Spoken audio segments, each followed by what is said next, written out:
Well, I know that Jeanne shares my feelings when I tell you that we're just overwhelmed with joy to be with so many dear ones here, and to exchange loving greetings with you, and to see the beauty of your hearts, and to feel that Baba's presence is also with you, probably just as much, maybe more so than with us.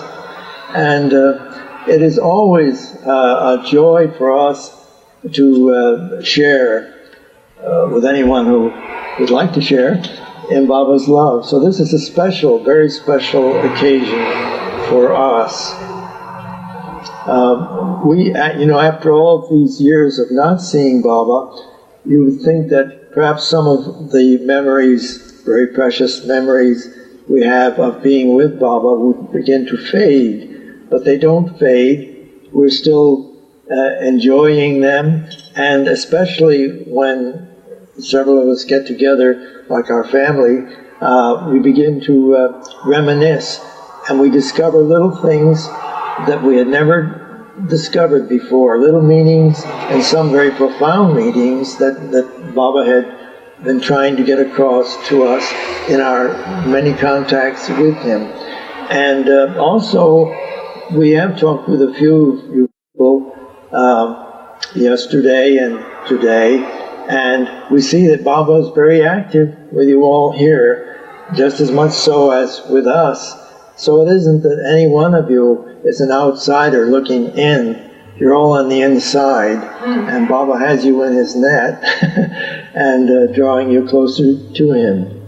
I haven't actually made a title for the talk of this evening, but I thought of drawing closer to Baba, and someone, well, David I think suggested we were talking about Baba's grace. They seemed good titles, but they'll probably get worked in. But I wanted to start by saying that when you come to Christ, I'm speaking of the Christ of the present, that when you come in his presence, there is a deep, deep inner humility that kind of sweeps in over you and calms the heart and the mind, and one begins to become awake. One begins to come into the light of reality and to experience the indescribable wonder and beauty of his presence, and that which cannot be separated from his presence, his divine love. I recall one of the first meetings with Baba was so precious to us. We were just beginning to discover how Baba knew our thoughts and our feelings and could respond to them.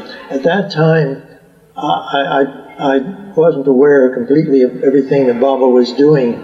We're so accustomed to thinking that a person does one thing at a time, and at most two things, but at Baba, there's just no measuring how many things he's doing very efficiently, not only with those who are in his physical presence, but throughout the entire world. It's just, the more we dwell on it and try to fathom it, although he one time told me that he's unfathomable, but it's something that we love to do anyway. We try to see more deeply into his being.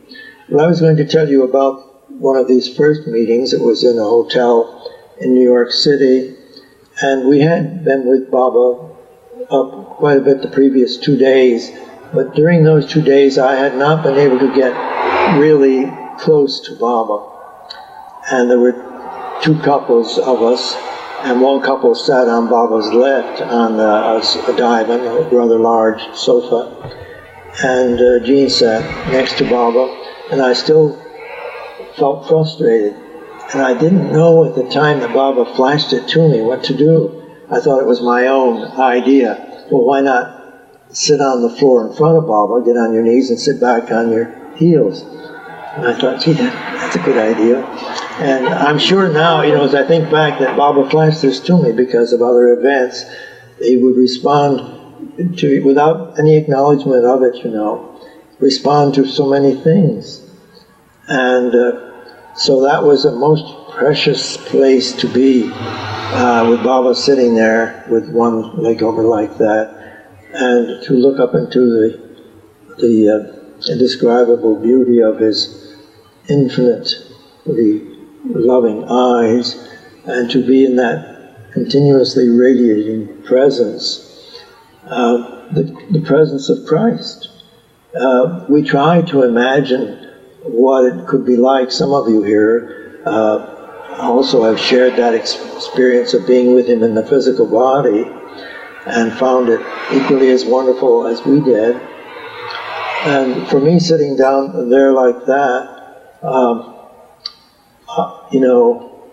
I thought, this is such a marvelous experience. Wouldn't it be wonderful if Baba gave us some little thing as a token, as a memento for this occasion?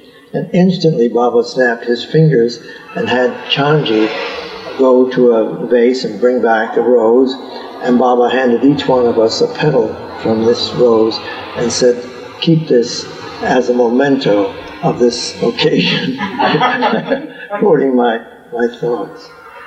And we kept those petals for a long time, but somehow, as time has gone on, they've gone back to Mother Earth, I guess.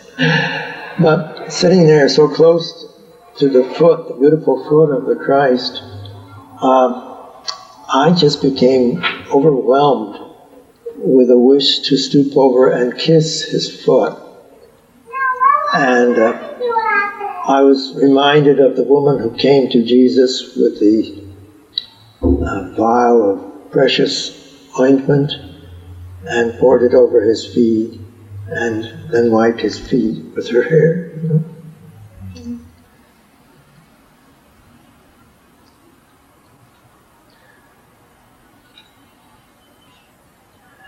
So I wanted to kiss his foot, but everybody was looking. And I thought, oh, I can't do this, everybody is looking. And then what happened was a strange thing. Everybody started looking in a different direction. Even Baba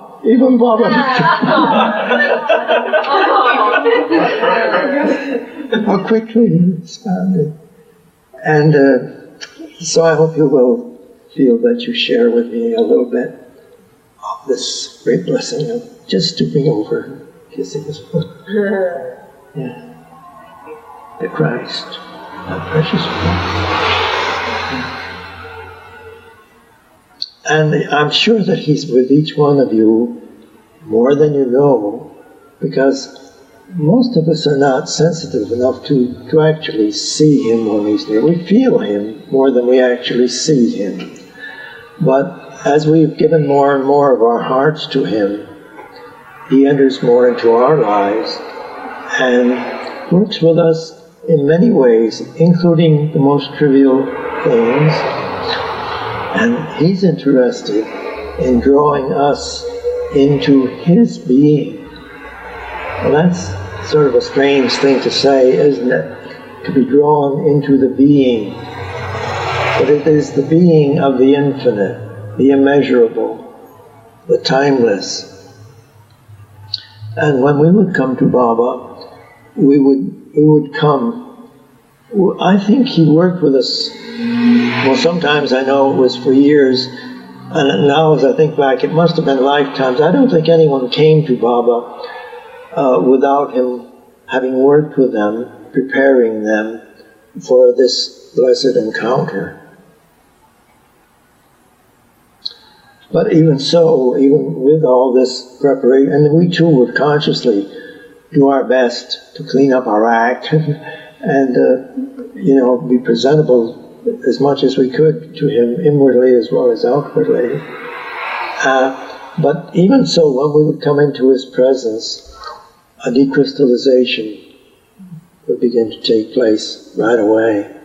One even if one doesn't come to the living presence, when one comes into the presence of God, wherever one is, if you really come into His presence, you must undergo a decrystallization. Things must go. And I know that among the many ways and means that He uses to draw people to Him is desperation. If people won't come to Him because He's the best person and thing to come to, He has a way of driving them into the wall where there's no other place to turn. And they say, "Oh gosh, why did I think of turning to Him before, you know?" And as a last resort, we turn where we should have turned in the beginning. And somehow we sense, I suppose, that He wants to, in His own ways, disillusion us. He says that this whole creation is illusion. And we don't like to be disillusioned, but he comes to free us from illusion. And He helps us to see that it is illusion, and thereby the contrast between it and Him, it's not very difficult to let go of illusion. But I think for the heavyweight disillusionments, He prepares us so that they are not hard to bear. He's always there, and we can turn to Him more deeply than ever. But coming to Him in the physical was not only what happened. He would make it possible for us to come to Him in the Spirit as well. We would find ourselves in total consciousness at our deeper levels as well, and in the Spirit. One time, in response to a letter I had written to Him, complaining about my financial inability to come to Him, He said, "Not to worry, my dear Darwin, I'm always with you wherever you are, wherever I am."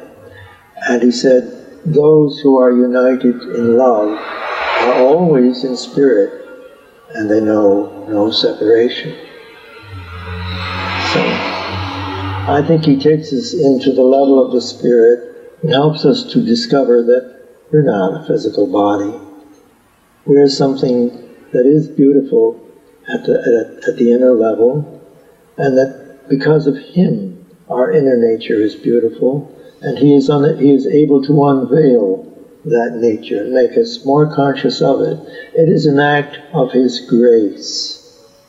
His divine love includes His grace, which is constantly flowing. One time, in India, in 1954, he was reminiscing about his boyhood, and he said that when I was a young boy, someone loaned me a book about the Buddha, and in that there was an item about the Lord of Mercy who is to come. And he said, when I read that, I said to myself, that's me, I am that. He knew, even as a small boy, that he was the Lord of Mercy who was to come. But it wasn't yet time for him to be unveiled and to be functioning as that Lord of Mercy. We can't really imagine how deep His love for us is, how infinitely compassionate He is, how infinitely patient He is, how infinitely sweet He is. He's been waiting for us to visit Him and come a little closer for countless centuries. And this is one of the most opportune times for us really to draw closer to Him, to come into His being more deeply. We move at the level of the Spirit. We're used to movement on the freeways and, in all sorts of ways out in the physical world. But we also move in the Spirit. And it is possible for us to draw closer to Him. Sometimes after one of us might have written a loving letter to him, for example, he would reply by saying, "Your letter brought you closer," because we were giving more of ourselves to him in that way. First along, we had very much difficulty writing to Baba and didn't know how to write him. Jeanne often tells that we didn't even know how to address him, But we found that in our dilemma, he would even respond to that. And first thing you know, he would be with us, and it would be more or less Baba himself writing the letter to him, through us, giving us the words to say, because we couldn't, we had so much difficulty expressing our feelings, and we really didn't know how to do that. While on that subject, I might say that all through the years, we could have been writing to Baba every day, but we didn't. We wrote to him on rare occasions and responded to his cables and things like that, but we never troubled him with our ordinary problems of life. We felt that he knew all of our problems and things we were going through, and he would want us to use our best judgment and think things out well and be intuitive about it and try to make the best choices as we went along, and then not to worry. And that's the way it went along with us. And being with him was already, I can't even imagine any superlatives that would be adequate, but there would be times around Baba when, even beyond what he ordinarily revealed, he would sometimes allow more veils to fall away and give you a deeper glimpse into his being, so deep and so beautiful that it would be difficult for you to withstand the impact of such divine love. In fact, I feel that many people came away from those experiences with deep love shock. To be exposed to such great beauty, which is very penetrating, and I don't know what words to use to describe the beauty of divine love. And you see, it doesn't remain around Baba. Nothing remained as it was. We began to undergo immediate changes, and our perception became different, deeper, and clearer. Heart center began to open up if it wasn't before. Love began to flow. We began to be able to love Baba in the most ideal way, and burdens, tons of burdens would, fall away, and all these things would happen without Baba apparently doing anything at all. But as our daughter Leatrice was saying this afternoon, sometimes we would be sitting with Baba, and he would be just sitting there, and apparently nothing would be happening. But don't believe that. Something great was happening. Really, the welling forth of his divine love and beauty would be going on. And Leatrice actually nailed it on the head when she said, on those occasions, Baba was allowing us to share in his silence. And it's a vibrant, alive, beautiful silence, the silence of the Infinite One. Also, we like to tell outstanding stories about Baba and how he did miraculous things and all that, but actually, every single thing around Baba was miraculous. Every single thing, just walking along, sitting near him, being in a crowd when he was there, whether anything seemingly important was happening or not, it was happening. Something tremendously important was happening all the time. I showed Leatrice a picture I took of Baba in India in 1954, and he was standing with a bunch of children, and he had one hand over here, apparently giving his full attention to one child. But over and back and around another child, the other hand was on a little girl over here, who had a blissful expression on her face. You see, this happened all the time around Baba. We couldn't be up to what was going on. We knew what we were experiencing, but we didn't know what the others were experiencing. But as we compared notes through the years, we discovered that the same things were happening to everyone, and Baba gauged his work with each one so that it would come to them at their level. He would come to each one at his or her level and relate to them in the most intimate way. And I feel that he continues to do this, and no matter how complicated our personalities are, whatever our background, whatever our complexes or problems, he is able to come to us at our level as our most intimate and loving friend and companion. He said, if you love me with all your heart, at your level, I will take you to my level. Isn't that wonderful? I wanted to read, not much just now, just a little item or two.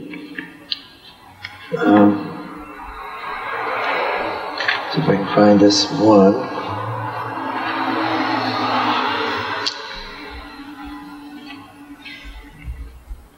I have copious notes, which means they're all mixed up.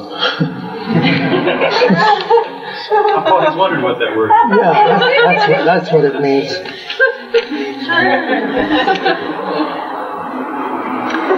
You know, in the discourses and other places, of course, there are so many wonderful gems that I'm sure each one of you have come across from time to time and pondered over. Here's one that I came across recently, and I said, how many times have I read that before and not realized what it meant?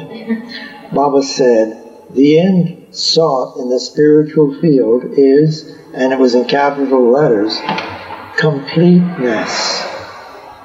Completeness, which transcends the limitations of time.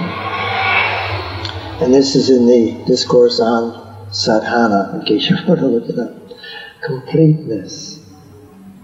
Now, Baba has said that we are already complete, but we don't know that, we don't experience that. So we think this is what I need, that is what I need. And so we've developed a wanting complex, which we translate into a needing complex. Oh, it isn't that I want, I need it. And so the wanting machine grinds away, and we keep reaching, but still there's an emptiness there. We don't experience the completeness that we don't even know that it is completeness. Baba has told us that when we reach the human form in our evolution, our consciousness was then complete. But as a means to that end, we developed a bad habit. We became addicts of the drug of Maya. And it's pretty hard to kick that habit. And we need Baba's help for that. One time in India, Baba gave me a little glimpse of what this was like. And I know many of you have heard this story before, but I see deeper into the experience than I ever did before, and I hope somehow to convey some of that to you. I was one of those very few, can you imagine, Baba inviting any Western man who loved him or was a devotee or who would want to come and be his guest, to come to India as his guest for what turned out to be about 3 weeks. This was in 1954. And you know how many responded, how many went? 10,000? 18. Just 18 Western men. That's hardly believable. Anyway, I found out that I was one of those. I was one of those lucky ones. And it puzzled me, and especially being there with him, being with the Christ day after day, is really a totally overwhelming experience. And one day I was on Maribad Hill, just by myself thinking about it, and wondering, how does it happen? How could it happen that I'm here? I'm sure there must be countless thousands of people throughout the world who far more than I deserve to be here, but here I am. So I also realized that this was also an incomparable opportunity to shed everything, to give everything to him. He was the one. Here was the place. You know, we drive along country roads sometimes and we see big signs on big warehouses, self-storage.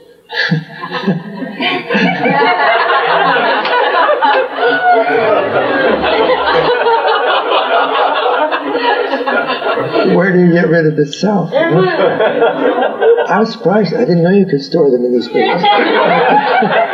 Anyway, New age, Darwin. yeah, right. So I thought, well, this isn't. How many centuries have I waited for this? You know, this is the time and this is the place. So I was trying to surrender everything that I could. There was no outer exchange, but you know, how stupid of me. I didn't realize that Baba was conscious of my every thought and every feeling, and that precipitated me into this.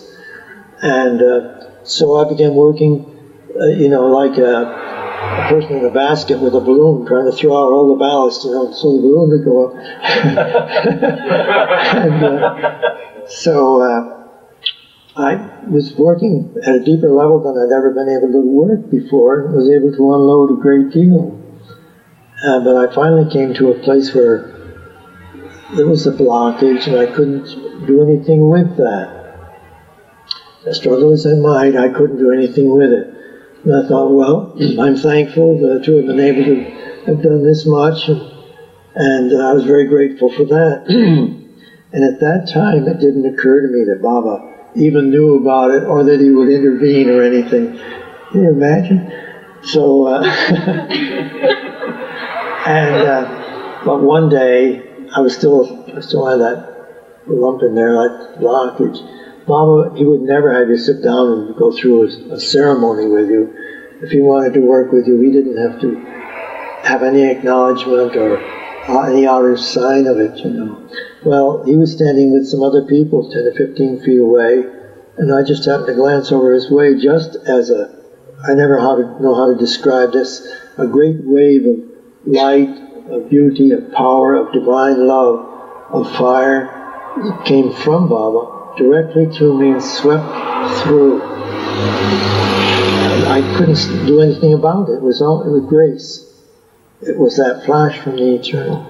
And it swept that blockage away. But not only that, but everything else that seemed to be, you know, it was a very convincing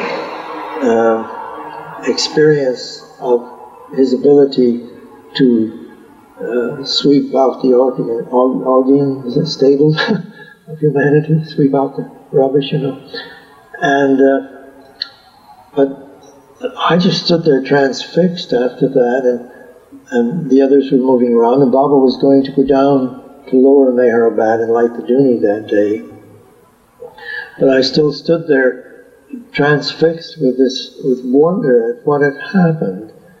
And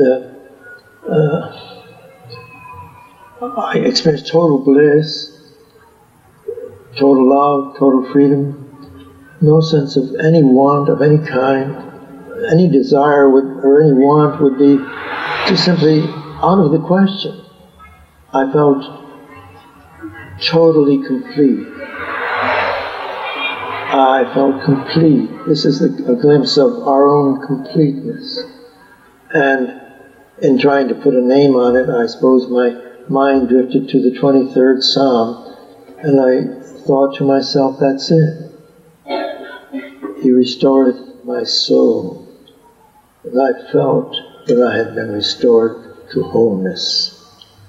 And I know that He can do this, and will do this, with each one of you, with each one of us. This is our destiny, to be restored to wholeness.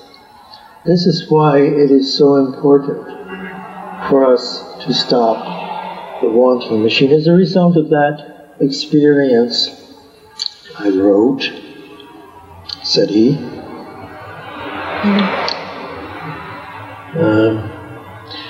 in fact, as a result of this and similar experiences, I have come to feel that there is no such thing as spiritual advancement. Advancement is relevant only to those who still want to become something other than what they already are.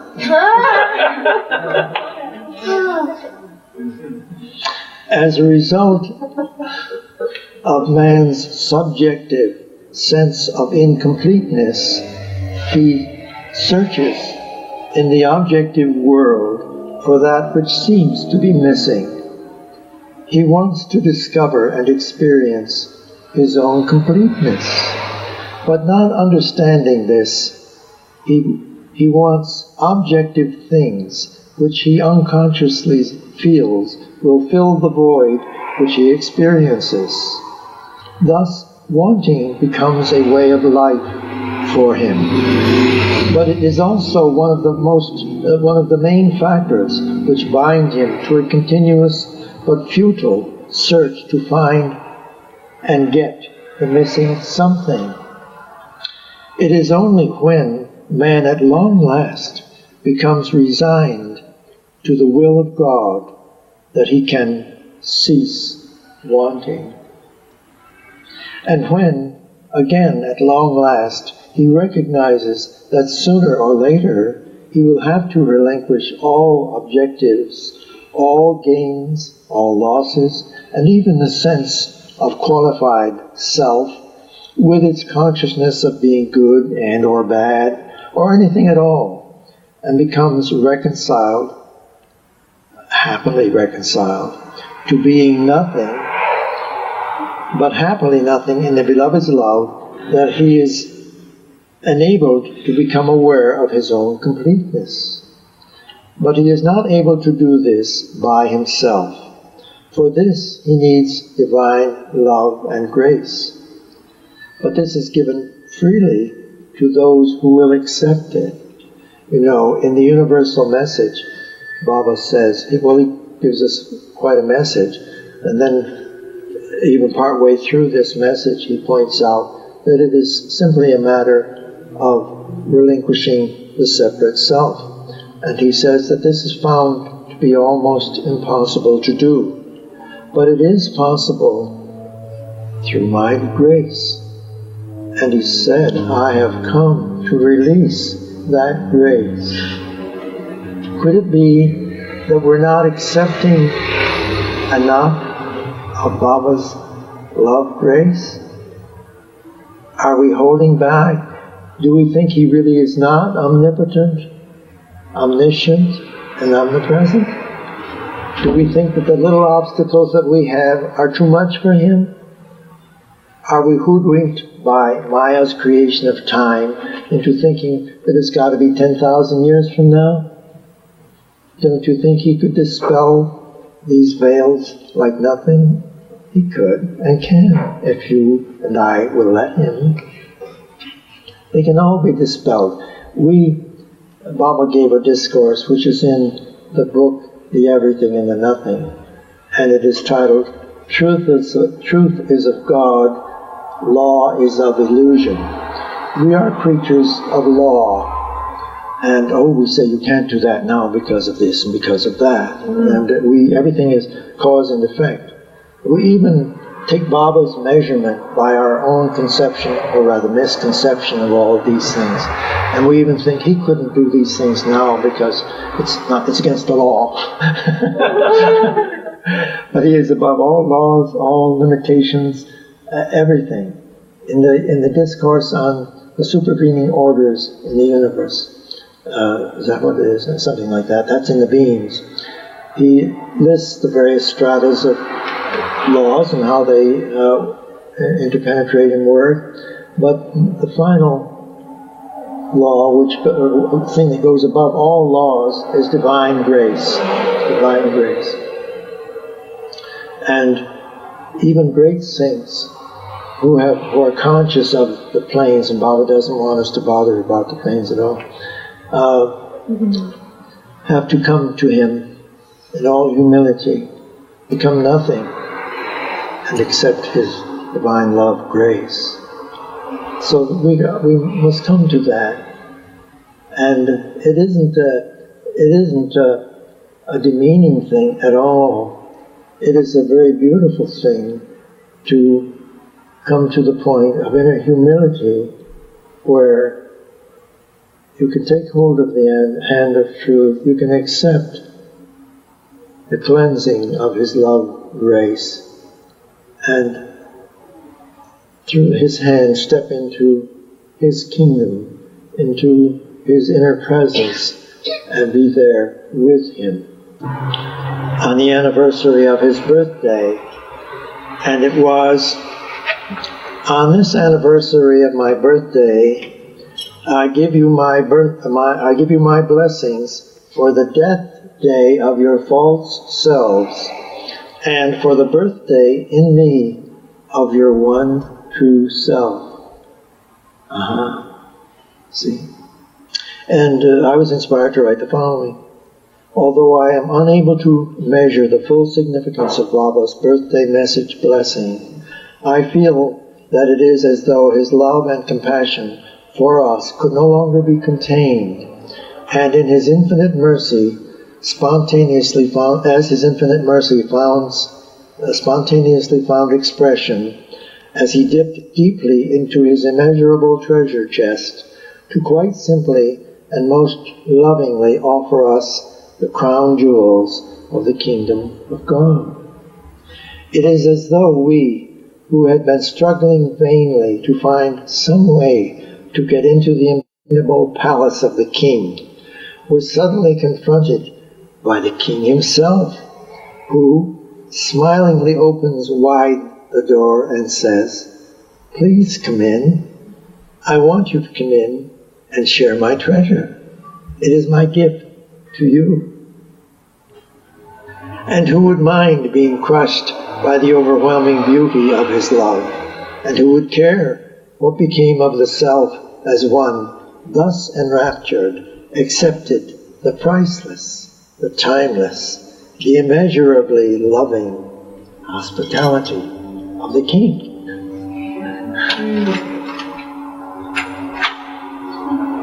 When I met Baba, we had no pictures of Baba except a few from England, and so I really didn't have any idea how Baba would look.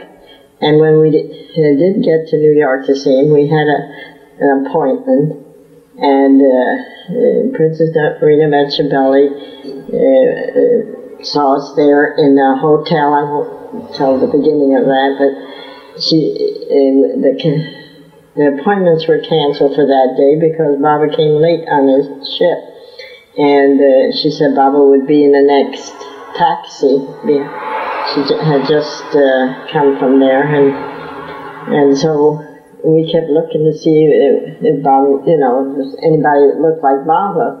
And finally, she comes along with a man that, to me, it was a shock almost, because I expected a God man to look like God, big and radiant and beautiful. He was beautiful, but it was all hidden under a big hat with his hair up under there and a great big overcoat down to his ankles, and he made him look smaller, and all I could see is a mustache, a big mustache, and I said, that isn't God. How could he look?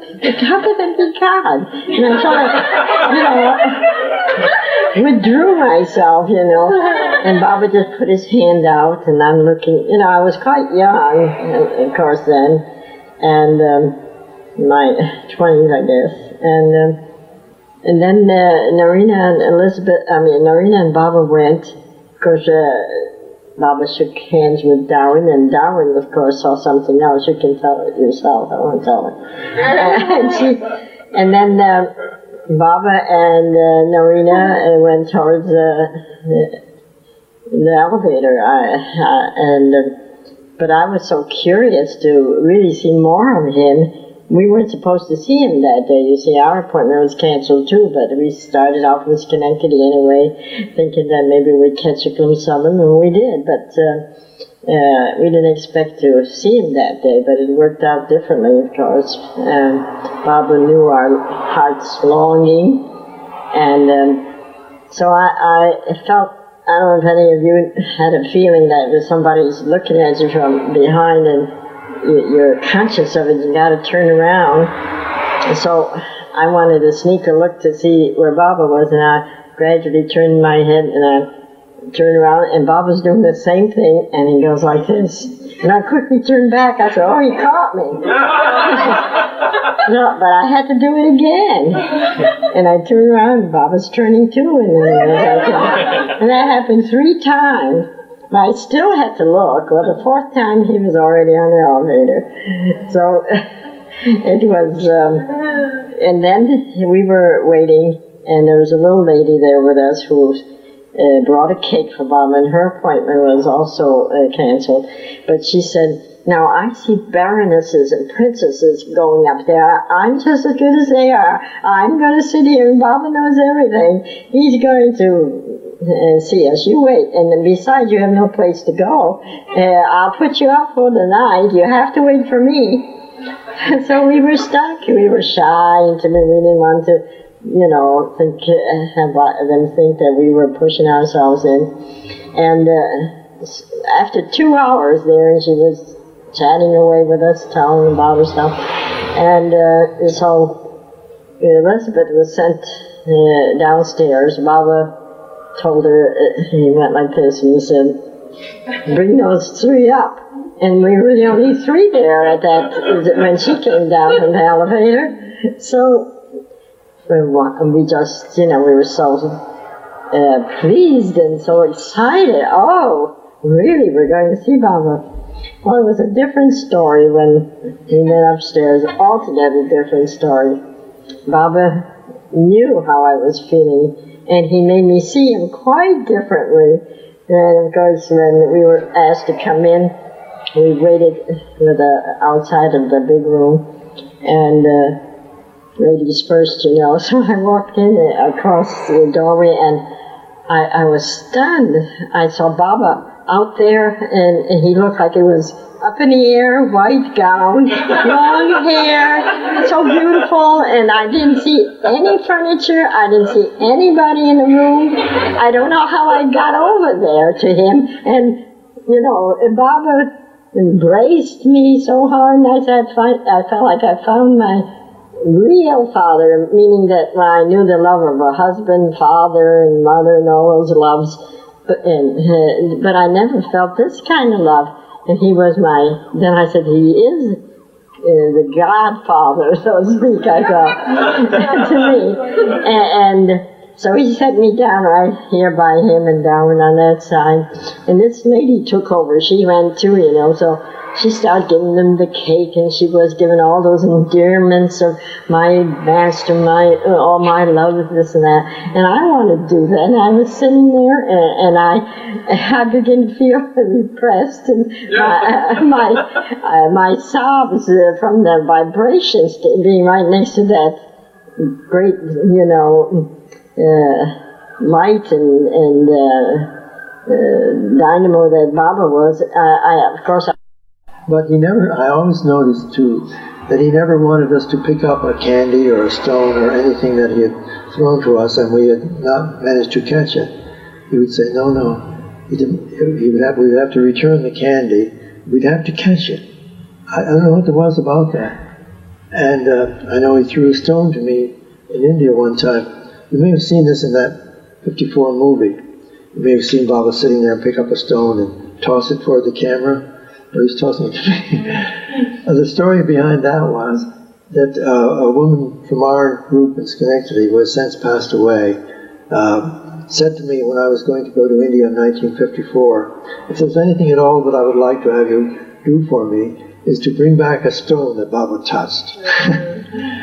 So one day in India, Baba took us up Seclusion Hill. And at that time, I think Seclusion Hill was about 20 feet taller. People taking loads of stones home, you know. Anyway, there were still some nice white quartz stones. So I picked one up, put it in my pocket. And the next day I could be with Baba. I did happen to be with Baba all alone. And I was talking with him, and I told him about Mrs. Foster's request for a stone that he had touched. And I fished out the stone. He said, he smiled, okay. So I handed him the stone, he held it, and he gave it back to me, and I put it in a 35 millimeter film container so that it would be henceforth untouched by human hands. So I brought it back to her, and it was highly charged. She carried it with her the rest of her life. And she gave it to him again, to Baba, to recharge when she saw him in New York. In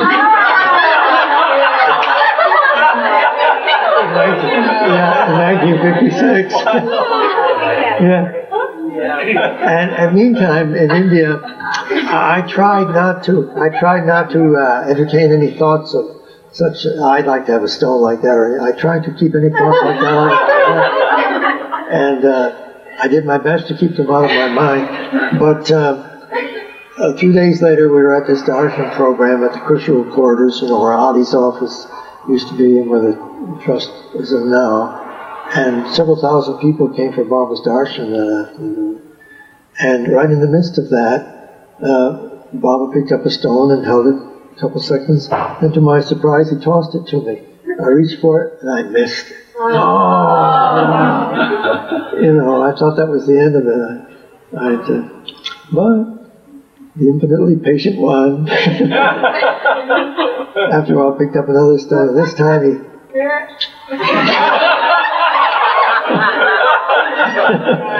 So that's where that stone went. I still have that stone.